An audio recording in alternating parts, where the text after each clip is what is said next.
It was the worst environmental disaster in Brazil's history. A torrent of liquid mud and mining waste that burst through a dam, destroying homes and taking lives. But could this catastrophe have been avoided? And could it happen again? Juliana Ruhfus went to investigate.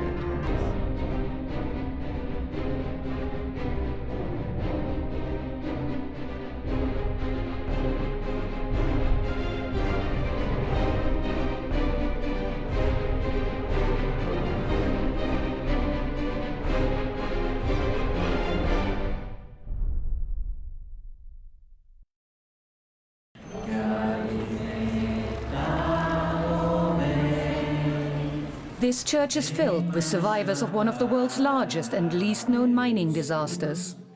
In November 2015, the community of Bento Rodrigues was one of several washed away by a tsunami of mud, unleashed by a collapsing mining dam. 19 people died and 6,000 were displaced. 8 months after the disaster, we have come to meet the survivors and prosecutors who have been leading the fight for compensation. Eu acredito que a justiça será feita, mas temos que tomar sempre as decisões em conjunto. Outside, the people of Bento Rodrigues are getting ready to honor the saint that gave their community its name. We meet Marinalva Salgado, who tells us everything has changed. Antes a gente reunia com muita alegria, né? Hoje a gente reúne só para relembrar coisas ruins que passou, né? For now, this community in the state of Minas Gerais is the latest affected by Brazil's dangerous mines, an industry in dire need of reform. The question is whether their fate will give rise to the much-needed changes.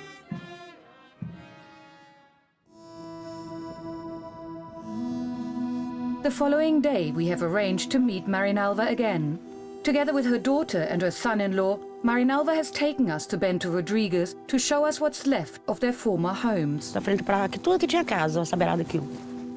Bento Rodrigues is now closed off, and a police escort had to take us in. For Marinalva, this is a rare opportunity for a visit. Aqui era barzinho, que tinha na frente tinha outro. Aqui tinha banco aqui que a gente sentava todo final de tarde aqui, ó. It is also the first time Eliane has returned. É o sofá da minha avó, do mesmo jeito que ela colocava na sala. Para mim é um lugar estranho, porque não é igual, era. The Fundão Dam collapsed around 4 in the afternoon, when Marinalva and Eliane were waiting at the bus stop. Warned by a neighbor, they ran back to Marinalva's house. Aí, ele para baixo tinha uma tia minha. Na hora que eu gritei, já encontrei com ela vindo de lá para cá, porque ela escutou o barulhão.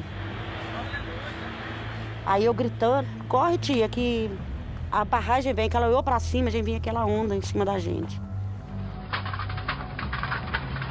Marinalva managed to alert her mother and her son just in time. Less than 20 minutes after the dam broke, her house was covered in mud. E foi muita coisa que a gente perdeu aqui, tá? Muita coisa. Coisa valiosa. Aqui tá sumido minha aliança de casamento, tá aqui. Tudo aqui.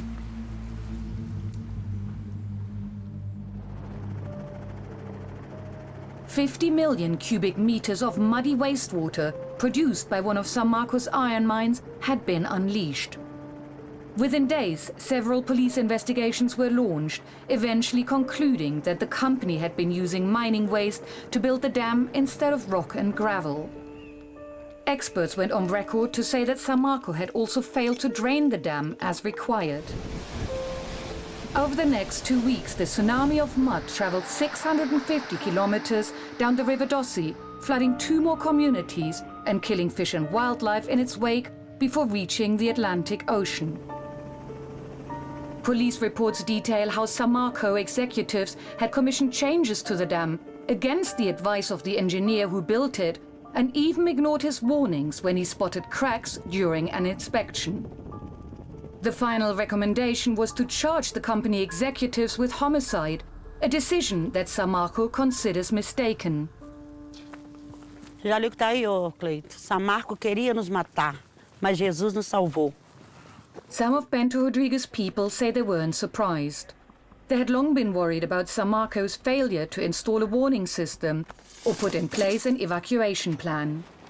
Without these, authorities should have never issued a license for the dam. Eliane and Clayton have decided to visit their old home further up the hill, where the mud didn't reach. Tudo destruído, ficar no portão. Que olha.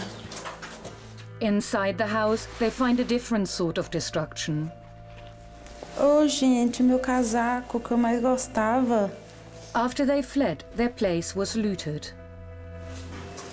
Nossa, quanta bagunça. How do you feel that you've come back now? Não vejo nada. Acabou tudo. Tudo. Tudo quebrado, destruído. Muito triste. Today, most survivors have been relocated to the nearby tourist town of Mariana. We have come to the offices of the local prosecutor who is negotiating their claims for compensation. As a result, each survivor is now receiving a monthly minimum wage, a family payout of $8,000 per lost home, and free rented accommodation.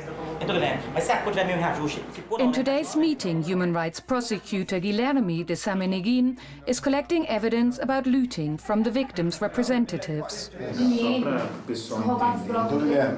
Depois que teve o rompimento da barragem, o pessoal foi lá e começou a saquear. Que aí o Estado fez nada, não protegeu o lugar. You're part of the negotiations with Samarco. How is that going? What's the biggest obstacle? As empresas, elas tentam controlar tudo. Então essa ideia de poderes absolutos com a empresa que a gente tenta combater. O mais importante nas negociações com a empresa é que os atingidos participem. Since the disaster, prosecutors have made sure that Samarco's operations have remained closed, much to the chagrin of the company's many employees and contractors who have lost their jobs. Hi, Sergio. Okay, Sergio Alvarenga, the director of the Metabasi trade union, is meeting us at the local unemployment office. He is currently negotiating 1,600 voluntary redundancies on behalf of Samarco employees. Sergio is looking for faces that he recognizes. Acho que eu lembro você lá, você trabalhou na mecânica, é isso? Ah, tá, eu lembro. Is there any other work that you can do here in Mariana? Chegar aqui 6, 7 horas, que na hora que dá 8 horas ali, você é atendido ali 2 minutos, já não tem vaga nenhuma, nem em local nenhum, nem para Mariana, nem para região nenhuma aqui não. Do you think the Fundão Dam and the mine should open again? Por nós, já era para ter aberto. Assim, sentimos muito pelas perdas das famílias que tiveram, mas nós dependemos disso também, né? Are people angry about the fact that the mine is closed? Estão indignados, a raiva já passou já, por causa que a tragédia já teve, o meio ambiente já foi liquidado, mas está todo mundo tentando recuperar, mas ninguém está tentando recuperar os pessoal da própria cidade, né, que está desempregado. Sergio says Samarco told him they could restart operations even without the Fundão Dam. Talvez dessa questão de demissão para pressionar a classe política para que venha agilizar a liberação de suas operações. The next day, Marinalva is attending a protest in the state capital, Belo Horizonte. Victims and activists are putting pressure on the state's lawmakers to introduce legislation to make mining safer. Correr de mar de lama daquele, ninguém vai esquecer, nunca. Prosecutors have written new laws and are about to submit them to the State Assembly. With the popular backing of over 56,000 signatures, legislators will at the very least be forced to debate these new laws. Activists sound a siren to remind everyone that lives could have been saved had there been a warning system when the Fundão Dam collapsed. Inside the hall, proceedings are starting, and Marinalva is asked to join the dignitaries. Senhoras e senhores, bom dia. A Assembleia Legislativa do Estado de Minas Gerais recebe nesta ocasião o projeto de lei de iniciativa popular Mar de Lama Nunca Mais. The state environmental prosecutor Carlos Eduardo Ferreira Pinto makes the case. Nós temos mais de 700 barragens em nosso estado mais de 400 de mineração. Elas continuam sendo aprovadas e fiscalizadas com o mesmo sistema que tolerou o rompimento da barragem de Fundão. The prosecutor wants to make it outright illegal to use the cheap and fast construction method that Samarco used to build the Fundão Dam. He also wants to stop dams from being built within 5 kilometers of existing communities. Hoje é o início da busca da sociedade mineira e não tolerarmos mais vítimas como essa de And just maybe the mining companies are starting to feel the pressure. Samarco has unexpectedly agreed to an interview at its headquarters, the Germano complex. Everything we're doing, there is a lot of community engagement, community consultation. José Luis Santiago is overseeing Samarco's negotiations with survivors. We can speak to him on condition that I don't ask about the actual collapse of the dam or the ongoing investigation of senior executives. According to Samarco, the real causes of the disaster remain unconfirmed, and the company has commissioned its own investigation. José Luis denies that Samarco is using the anger of the workers to force the authorities to reopen the mine. There is a public perception that the company and the directors of the company lied about the collapse of the dam. What are you going to do to build trust with people? We believe we regained some of this trust by demonstrating that we were able to recover the environment and especially the ways of life people lost on the incident. Is it possible to compensate people who've lost lives, land, and who've also suffered through a huge trauma? How can that be compensated for? Yeah, Juliana, I mean, we're never going to compensate a lost life. I mean, that's we're really sorry for that, and I understand that. But as far as the materials, sort of land and all these things, that's how we're working towards some sort of recovery, some sort of compensation. We want to repair as much as we can. Where we cannot repair, then we talk about compensation. That's the principle we apply. The fact is, before the collapse of Fundão, Samarco was regarded as an industry leader in the field of corporate responsibility. According to official data from 2014, 1/3 of the state's 450 dams were classified as high risk, and we want to find out just how this can be allowed to happen. We're just approaching a place called Itabirito, and that's where a dam collapsed in 2014. Now, the reason why this is significant is because that was a dam for which the paperwork had submitted stating that it was fully safe, just like the Fundão Dam. We're heading for 2 dams operated by Brazil's largest mining company, Vale, the co-owner of Samarco. The first one is Maravilhas 1, a dam classified as highly unstable in 2011 and 2014 due to structural problems. But our destination is Maravilhas 2, where I'm being met by Claudio Raposo. The dam's location right next to a housing development caused the authorities to flag it up for its potential to cause high damage. We are facing nearly 70 million cubic meters of mud. Observar que a distância entre o pé da barragem e o divisor com o condomínio é de apenas 300 metros. So, according to your calculations, if this dam was to break now, what would happen? Especificamente, nós vamos ter 30 segundos para sair correndo daqui. We follow Claudio into the upmarket neighborhood where he lives. He used to be a geologist for Brazil's Nuclear Energy Authority, but his retirement is dominated by his fight against mining companies. What if the mining companies say to you, well, the dams were there and then you came and built your houses, so if it is not safe, you should have moved to a different place? Quando eu mudei para cá, a barragem estava com 40 metros. Hoje está com 90. Given the danger in the event of a dam break, prosecutors have instructed Vale to buy these residents' houses. Ou impedido que novas comunidades fossem construídas, né? Mas o plano de segurança só foi feito em abril desse ano. O efeito, o conhecimento da magnitude da catástrofe só veio com o rompimento da Fundão. Then Claudio tells me that Valley is currently trying to obtain a license for a third Maravilhas dam. He says that in order to get this license, the company is underplaying the potential damage in case of an accident. Please. He has made a video that illustrates what could happen if there was a dam break. Claudio says Valley bases their estimate of the damage on a dam that is only a quarter full. His own estimate is much higher, based on data from past dam breaks. Que as outras barragens extravasaram mais de 70, more than... Yeah, much worse than they much. said. He is outraged that 5 months after Fundão collapsed, Valley actually increased Maravilhas 3's proposed capacity by 20 million cubic meters or 8,000 Olympic swimming pools. O acidente de Fundão deveria provocar mais rigor nos órgãos ambientais. Os órgãos ambientais deveriam exigir maior rigor na aprovação, e foi o contrário. In June this year, the preliminary license for Maravilhas 3 was approved. Brazil seems to be lacking the right laws to make mining safer. And it is back at the State Assembly in Belo Horizonte that the political debate around the licensing of dams is taking place.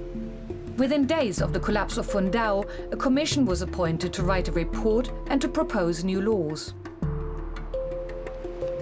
I have come to attend their final session. Last night I had a look at the members of the Extraordinary Commission of Dams, and what's quite striking is that half of them have been accused of being involved in corruption or for receiving substantial mining company donations. So I've made a little brief here with pictures so that I recognize them today. So this man here is João Magalhães.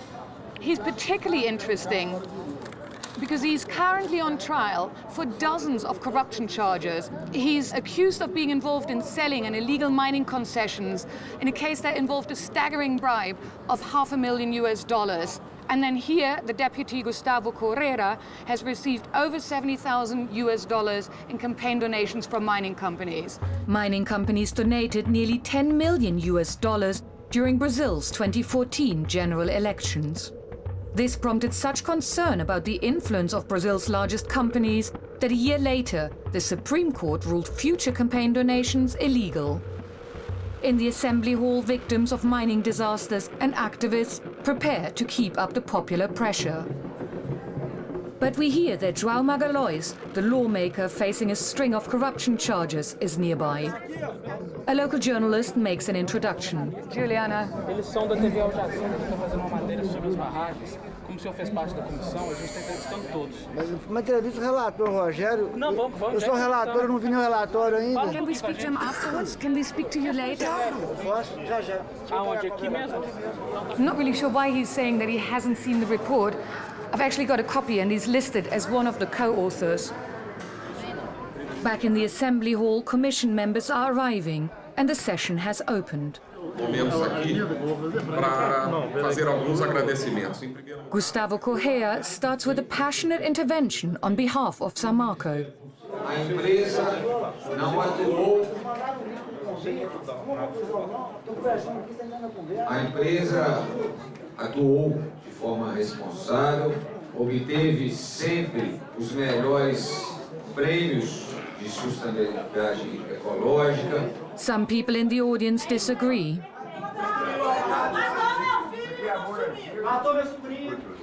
Estou agindo com a minha consciência.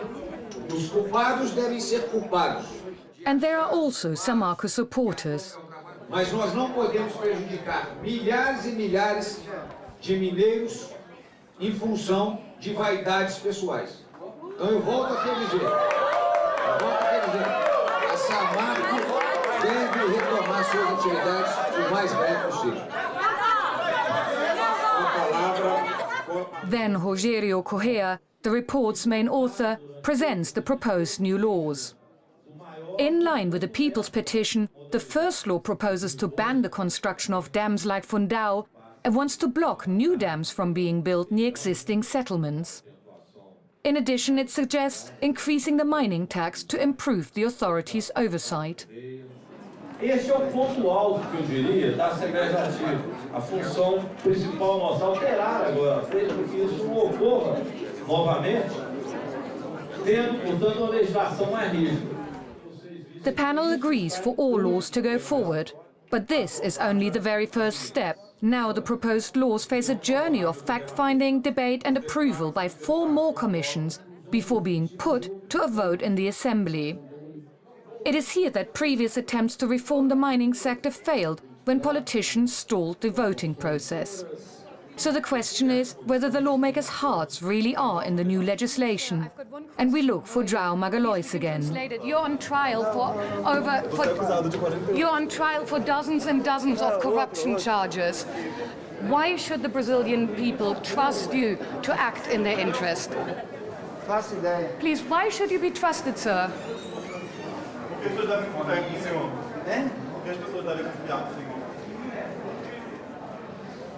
Sei.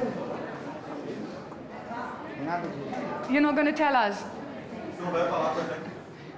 But Gustavo Correa does agree to an interview. My most pressing question is whether the $70,000 that he has received in campaign donations from mining companies could influence his views. As minhas doações eleitorais foram oficialmente declaradas. Eu comprovei os gastos. As empresas doaram porque acreditaram e acreditam nas minhas ideias. E cabe à justiça brasileira julgar se as minhas contas são corretas ou não. So you can say categorically that with all this money that you've received from mining companies, there are no expectations tied to that donation. Eu quero até que ele me pegar aqui. Eu tenho consciência tranquila que as doações foram legais e que não influenciou em absolutamente nada a minha posição. Whilst the debate about new mining laws takes its course in the state capital, Marinalva and the people of Bento have been deciding on a site for their new settlement. Será que vai muito tempo ainda? Marinalva, eu acho assim, pelo menos uns 3 anos, viu? Não, 3 anos cidade ainda. Prosecutor Guilherme de Sameneguin backed their struggle to find a place as similar as possible to their old location. A gente quer ter a comunidade da gente de volta. Agora, ser um bairro de Mariana, não rola. É o que a gente sempre está falando, que não é só pagar uma indenização e reconstruir a casa, é reconstruir um meio de vida. You're seeing this for the first time. Do you like it? Dá até para respirar, sem... Olha o barulho, nada. Passarinho cantando, muito bom. Now the onus is on legislators to vote for laws to make Brazil's mines safer. Prosecutors like Guilherme have vowed to keep them in check. It's important that the people keep protesting. Sim, o papel dos atingidos, né? Mostrar mesmo o que está acontecendo, o que está errado. Dos males, né, que ocorreram, pelo menos a gente pode tirar essa lição de que o povo pode pressionar sim. Eu disse que a esperança é a última que morre, né? Eu ainda tenho esperança de voltar para um cantinho igual a gente tinha de novo. Igual não, porque nada que tinha ali no Bento aqui vai ter igual. Agora é não tem como, uma não. nova história, né? Agora é uma nova história. Os meus netos vão reconstruir nova história aqui, se Deus quiser. We asked Assembly member João Magalhães for a further response to issues highlighted by this programme. He didn't reply. We also asked Vale to address concerns raised about its Maravilhas dams. It told us, the necessary adjustments have been made, and today the stability of the Maravilhas 1 dam is guaranteed. The Maravilhas 2 dam is characterised as potentially associated with high damage. To lower the potential damage to people downstream of the dam, Vale works with a safety management system and robust emergency plan. In response to the suggestion that given the potential risks, Vale should have prevented new communities from being built near the Maravilhas 2 dam, the company said, the area at risk is not an exclusion zone, and therefore it is not necessary to remove communities, so long as there are security mechanisms in place for permanent control and to provide warnings in situations of risk. The company also said it has not underestimated the risk arising from a possible breach at the Maravilhas 2 or 3 dams, and that the proposed capacity of its Maravilhas 3 dam has never been increased.